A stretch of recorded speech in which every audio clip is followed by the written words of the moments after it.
नमस्कार, स्वागत है आपका टुडे इंडिया लाइव न्यूज में। जैसी हकीकत वैसी खबर।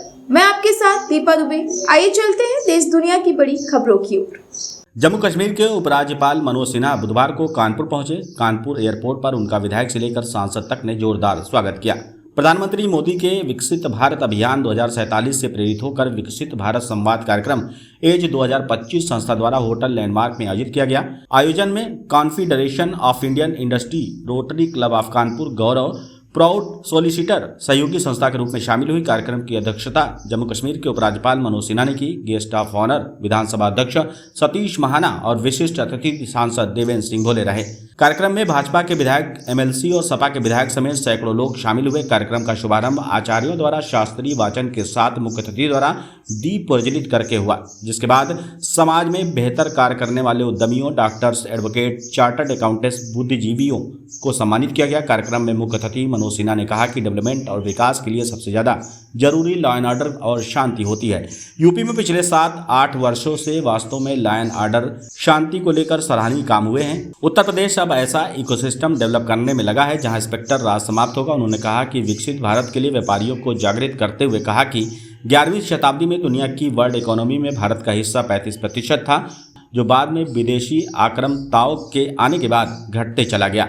उन्होंने वित्त मंत्री के बहन का जिक्र करते हुए कहा कि भारत आने वाले समूह में चौथी वर्ल्ड इकोनॉमी बन जाएगा, लेकिन इससे संतोष नहीं करना है। आपको दुनिया में 11वीं शताब्दी वाला ही समय अपना लाना है, जब पूरी दुनिया में बिजनेस जगत में भारत की हिस्सेदारी 35% थी। उपराज्यपाल मनोज सिन्हा ने व्यापारियों को समझाया कि ये काम केवल सरकार के भरोसे नहीं हो सकता, ये कुछ लोगों का काम नहीं है। एक तरफ जहां दुनिया बूढ़ी होती जा रही है, वहीं भारत जवानों का देश है। हमें विदेशी बाजार अपनी निर्भरता व्यवस्था कम करनी होगी। कार्यक्रम में उद्यमी से लेकर सीए तक सम्मानित हुए। इस कार्यक्रम में सीए वीरेंद्रजीत सिंह, उद्यमी Om Prakash Dalmia, Manoj Gupta, Vijay Kapoor, Ravindra Agarwal, Vijay Agarwal, Gaurav Sethi, Som Goenka, Mahesh Chandra Jain, Sanjeev Pathak, Piyush Agarwal, Rishabh Jain, Ayurved Singh, Subhash, Manoj, Sureshpuri, Tilak Raj Sharma, Gaurav Kanodia, CA Rajeev Mehrotra, PK Pandey, Kanchan Khanna, CA VP Aditya, doctor Awadh Dubey, doctor Sanjay Kala, doctor Rajpal Singh Bhardwaj, Rakesh Verma, Atul Kapoor, doctor Surendra Kumar Sharma, अधिवक्ता राधाकृष्ण पांडे, सुरेश सिंह चौहान, हरिप्रसाद यादव, उमाशंकर गुप्ता, राम बहल विद्यार्थी समेत अन्य लोगों को सम्मानित किया गया। इस संस्था के धर्मेंद्र सिंह धर्मू ने कार्यक्रम में शामिल हुए। तकनीकी, चिकित्सा, ऊर्जा समेत अन्य क्षेत्रों में स्टार्टअप करने वाले उद्यमियों और बुद्धिजीवियों का स्वागत किया। अनूप जैन ने कार्यक्रम में शामिल हुए सभी अतिथियों का स्वागत और धन्यवाद प्रेषित करते हुए कहा कि संस्था भारत को विकसित भारत बनाने के लिए इसी तरह के कार्यक्रम आयोजित करती रहेगी। कार्यक्रम में मुख्य रूप से देवेंद्र डक, अंकित अग्रवाल, दिनेश चंद्र राय, सुशील बादवानी, नित्या चावला मौजूद रहे।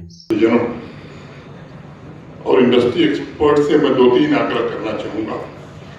उत्तर प्रदेश भी 10-7-8 वर्षों में बहुत बदला और एक बात साफ समझिए, डेवलपमेंट या विकास वहीं होता है जहाँ शांति रहती है। बिना शांति के विकास नहीं हो सकता। और ये उत्तर प्रदेश के लिए सुखद संयोग है कि लॉ एंड ऑर्डर का सवाल हो या शांति का सवाल हो, उत्तर प्रदेश ने वास्तव में बहुत ही सराहनीय और प्रशंसनीय काम पिछले 7-8 वर्षों में किया।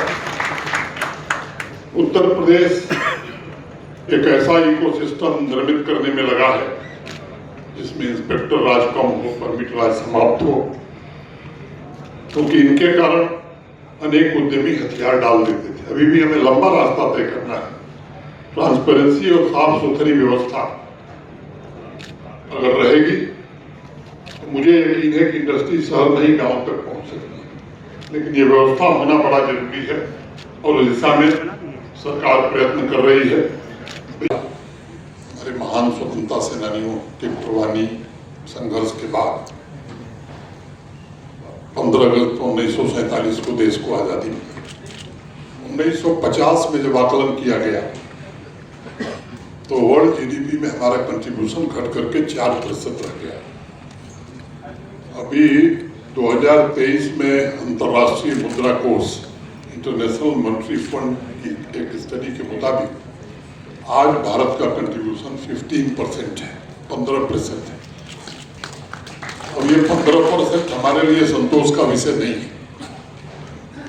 जिस संवाद के लिए हम सब यहाँ इकट्ठे हुए, ये सच है कि 10-11 वर्षों में दुनिया की 11वीं बड़ी अर्थव्यवस्था से छलांग लगाते हुए 5वीं बड़ी अर्थव्यवस्था हम बन गए हैं। और वित्त मंत्री जी ने जब बजट प्रस्तुत किया पिछली बार तो उन्होंने कहा कि $5 ट्रिलियन की इकॉनमी जल्द बनेंगे और दुनिया की तीसरी बड़ी अर्थव्यवस्था में बनेंगे। लेकिन मुझे लगता है कि अब आदरणीय प्रधानमंत्री जी के नेतृत्व में देश और देशवासियों का जो संकल्प है विकसित भारत का, वो तब पूरा होगा जब फिर से 11वीं शताब्दी वाली स्थिति